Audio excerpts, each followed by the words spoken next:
తెలంగాణ రాజకీయాల్లో కాకా మనవడు అదృష్టాన్ని పరీక్షించుకుంటున్నారా?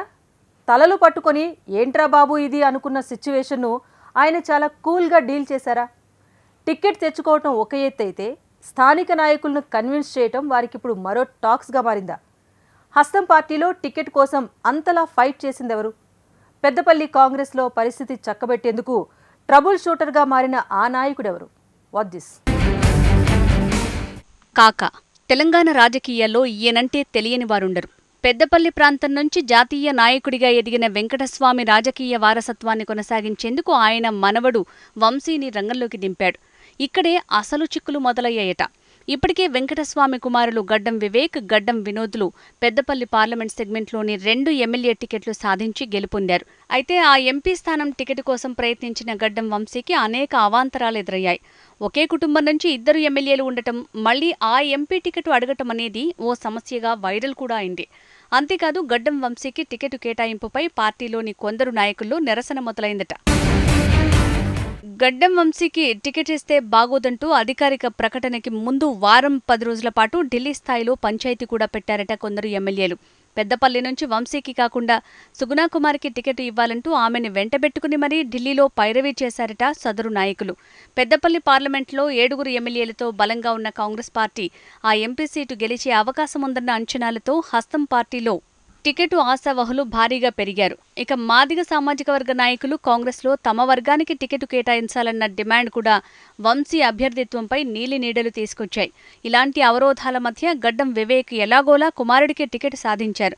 ఇంత అసమ్మతి ఉన్న సమయంలో టికెట్ లభించిన గడ్డం వంశీకి ప్రచార సమయంలో వీరంతా సహకరిస్తారా లేదా అన్న చర్చ జరుగుతున్న వేళ పార్టీ డైరెక్షన్ స్టార్ట్ అయిందట. దీంతో స్థానికంగా ట్రబుల్ షూటర్ బాధ్యతని హస్తం అధిష్టానం మంత్రి శ్రీధర్ బాబుకు అప్పగించిందట. గడ్డం వంశీకి టికెట్ ఇవ్వటం వల్ల అలకబోనిన వారిని బుజ్జగించడంతో పాటుగా అభ్యర్థి వంశీకృష్ణను గెలిపించే బాధ్యత తీసుకోవాలని శ్రీధర్ బాబుకి సూచించిందట కాంగ్రెస్ హైకమాండ్. దీంతో పరిస్థితులను చక్కదిద్దేందుకు వ్యూహాలకు పదును పెట్టారట శ్రీధర్ బాబు. ఆ తర్వాత అభ్యర్థి వంశీతో పాటుగా తండ్రి వివేక్ స్వయంగా ఎమ్మెల్యేలను కలవటం, వారి ఇళ్లకు వెళ్లి సపోర్ట్ చేయాలంటూ పద్ధతిగా అడగటం లాంటి పరిణామాలు జరిగాయట.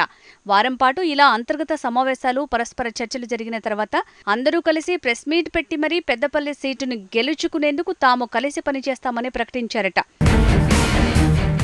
ఇక ఇటీవల రామగుండంలోనూ పార్టీ కార్యకర్తలు, బూత్ లెవెల్ నాయకులతో సమావేశాలు ఏర్పాటు చేసి మరీ పార్లమెంట్లోని 7 ఎమ్మెల్యేలను ఏకతాటిపైకి తెచ్చారట.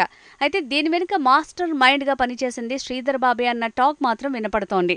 పార్టీ డైరెక్షన్ మేరకు వంశీ పేరును అందరూ అంగీకరించేలా సయోధ్య కుదిర్చారట. అలకలు, విభేదాలు పక్కనబెట్టి పార్లమెంట్ ఎన్నికల్లో ఎమ్మెల్యేలంతా ఒకే లైన్లో నడిచేలా చేయటంలో సక్సెస్ అయ్యారట శ్రీధర్ బాబు. మొన్నటిదాకా టికెట్ వద్దన్న నాయకులు టికెట్ వచ్చాక కూడా అలకని వీడలేదట. అయితే ఇప్పుడు ఆ పరిణామాలు పూర్తిగా మారిపోయాయట. కుమారుడిని గెలిపించడం కోసం రంగంలోకి దిగిన వివేక్ పరిస్థితిని చక్కదిద్దారు. మంత్రి శ్రీధర్ బాబు సహా ఎమ్మెల్యేలతో మంతనాలు జరిపి ఏకతాటిపైకి తెచ్చారు. ఇటీవల హైదరాబాద్లోని ఎమ్మెల్యే ప్రేమ్ సాగర్ రావు నివాసంలో సమావేశమైన నేతలు ఐక్యత చాటారు. తన తండ్రి వెంకటస్వామి సొంత నియోజకవర్గం కావటం, కుమారుడు వంశీకృష్ణను తొలి ఎన్నికల్లో గెలిపించాలనే తపనతో వివేక్ చేసిన ప్రయత్నాలు కొలిక్కొచ్చాయట. ఇలా పెద్దపల్లి పార్లమెంట్ సెగ్మెంట్లోని 7 కాంగ్రెస్ ఎమ్మెల్యేలు ప్రస్తుతానికైతే విభేదాలను పక్కన పెట్టేశారట. అయితే ఇదంతా ప్రస్తుతానికి మాత్రమే అన్న సూచనలు కూడా చేశారట కొందరు నేతలు. అయితే పార్లమెంట్ ఎన్నికలకు మరో నెలన్నర సమయం ఉండటంతో అప్పటిదాకా వీరంతా ఏకమై నడుస్తారా లేదంటే మరేదైనా పంచాయతీతో తెరమీదికి వస్తారా అన్నది చూడాలి.